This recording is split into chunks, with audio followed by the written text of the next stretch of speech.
Whether you're about to lay a path down the side, a patio out back, or a driveway, Boral has a wealth of experience that will help make it easy for you.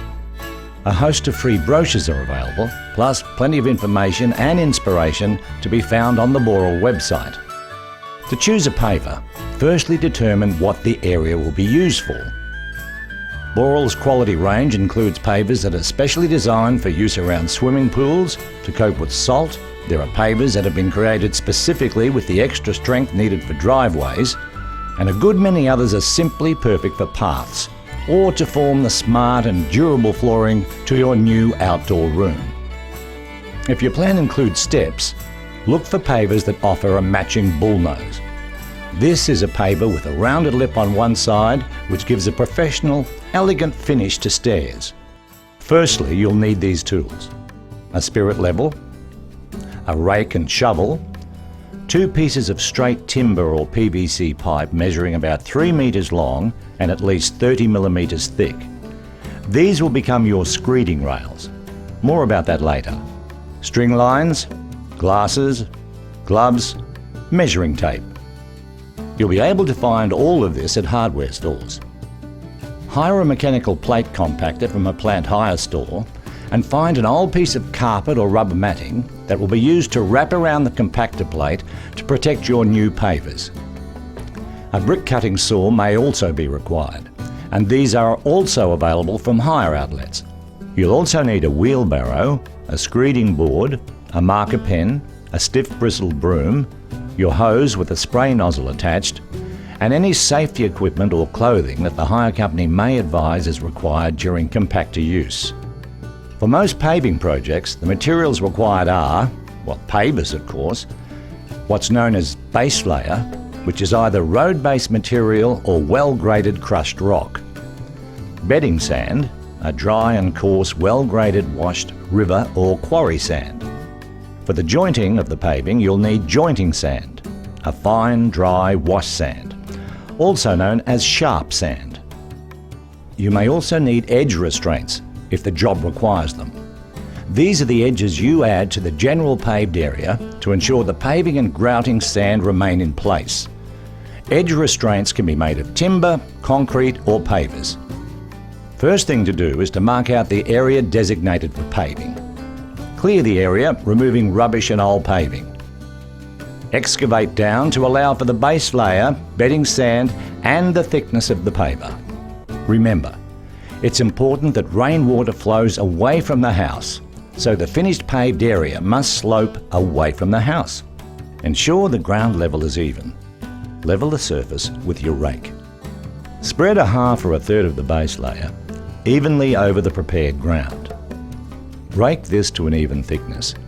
Wetting down this layer will aid compaction and reduce dust. Start up the compactor and walk it evenly across the area. Repeat the process until you've added and compacted all the base layer material. The ground should now feel quite firm. Cover this with a layer of bedding sand to around 30 mil in depth, then rake it over until it's roughly level again. Now it's time for screeding, which will create a firm, level laying surface. Take your screed rails and embed them into the bedding sand, parallel and just short of the length of your screeding board. Ensure the tops of the rails are below the finished string height by the same thickness as that of your paving, less 8 to 10 mil, which is an allowance for the effect of later compacting. Use a paver or piece of paving as a guide. Drag your screeding board along these rails, screeding off and packing the sand. Some find it easiest to use a side-to-side sawing motion when screeding.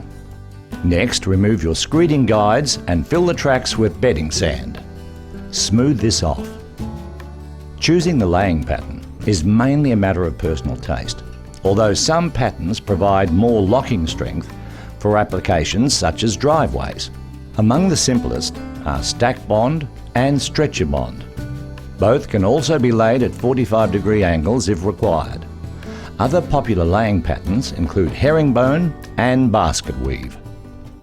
But first of all, set up some new string lines at right angles to establish your paving lines.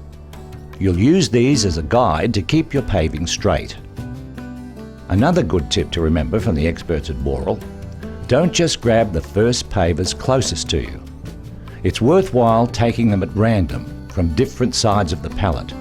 And if you have a number of pallets, then take from different pallets. This will ensure an overall blending when the pavers are down. Start laying along the longest straight edge of your project's area. It's best to lay whole pavers first and save the cut ones until later. Leave 2 to 3 mil between each paver to allow for grouting, unless the pavers have nibs. We're using a stack bond laying pattern. Once that's complete, it's time to address any smaller spaces that will require cut pavers. Grab your marker pen and hold a paver over its designated space. Then position it so that it just sits on the surrounding surface. Mark the cut angle approximately 5 mil in from what you feel will make a tight fit. Cut along this guide using the wet brick saw, putting small marks across the line first and then following it up by cutting through the paver. Another useful tip is to fit each part paver with its cut side facing away from the main paved area. So if, for instance, the cut paver is positioned at the edge of your patio, the cut surface would edge the lawn or garden. All paving projects will require edge restraints to prevent movement. A concrete haunch is the easiest type of restraint. However, areas that don't have load-bearing activity may benefit from an edge treatment as simple as pavers laid top to tail on their sides, or treated timber. Set them around 10 millimetres below the paver level before you start the final compaction. Now the pavers are down, the job is really taking shape, and you should be able to have a good idea of how wonderful the finished result will be. Next, scatter grouting sand across the pavers and sweep it into the joints. If you've got a big job and have hired a compactor, wrap its plate with a protective piece of carpet or rubber matting. Compact the surface of the pavers, adding more jointing sand, sweep off the excess and repeat this procedure. For a small area, lay the protective material on the pavers, then position a hardwood plank. Use a rubber mallet against the plank to effectively compact the area. You'll find the pavers will compact down by about 8 to 10 mil. Once the joints look full and the area feels firm underfoot, sweep away the excess sand. Using a fine spray to avoid washing away the grout, hose the area gently to set the mix. Finally, for ease of maintenance, it's worth applying a sealer to your pavers, particularly if they're of a light tone, laid in an area susceptible to staining, such as a barbecue. Nothing left to do now except sit back and enjoy. A job well done.